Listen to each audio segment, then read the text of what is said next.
Je tiens à le rappeler, nous sommes totalement en dehors de ce qui est normalement notre compétence.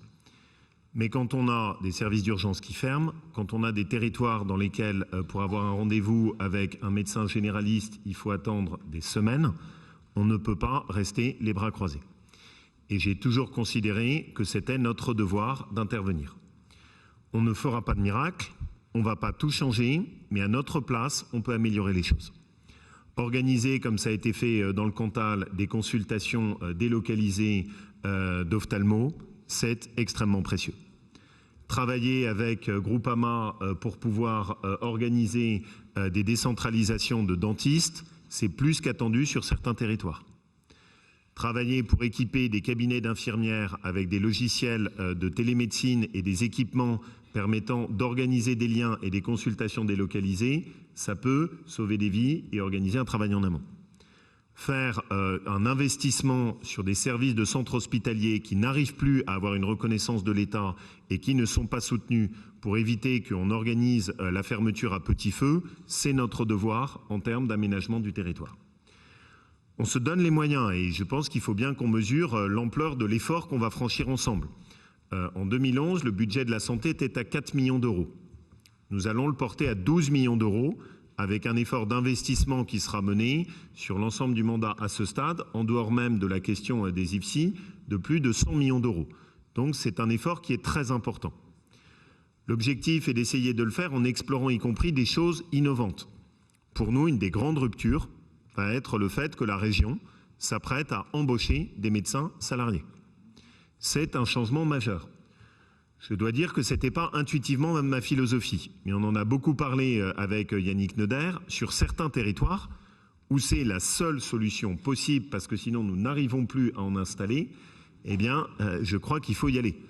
Dans le pays de Gex, Patrice, on a vu le travail remarquable que vous avez mené pour constituer cette maison de santé.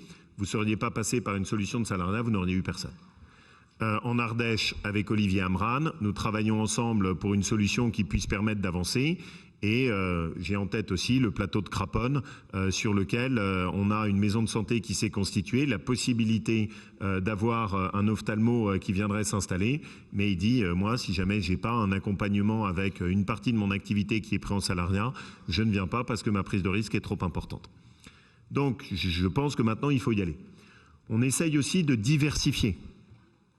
C'est l'ensemble des professions médicales et qu'il faut qu'on puisse prendre en compte.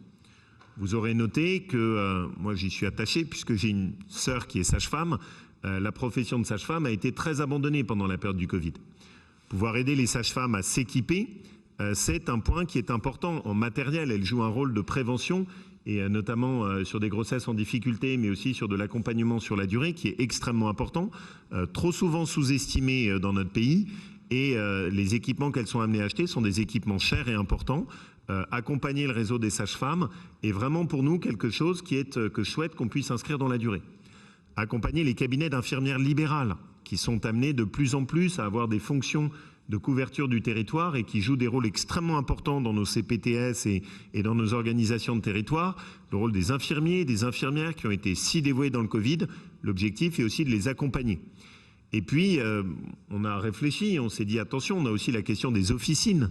Les officines de pharmacie, si vous êtes sur un territoire où vous avez par miracle un ou deux médecins, mais il n'y a plus de pharmacie dans un pourtour de 1 heure de route en voiture, et je pense à un cas très précis qui est à la frontière du Haut-Plateau ardéchois, bah, on a tout perdu et ça n'a pas de sens. Et sur certains territoires du Puy-de-Dôme, dans la Drôme, sur les contreforts du Sud-Isère, on a des choses là-dessus où il faut qu'on puisse avancer.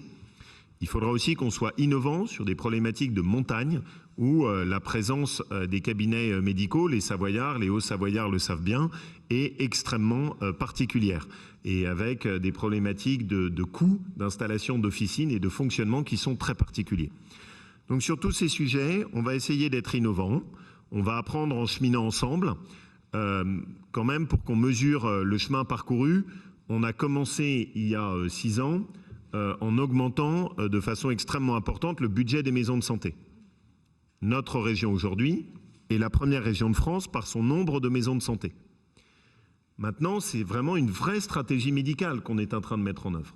et qui pour nous est très importante. J'ai tenu d'ailleurs à ce qu'elle soit transmise à notre directeur de l'Agence régionale de santé, qui est quelqu'un de remarquable, je tiens à le dire.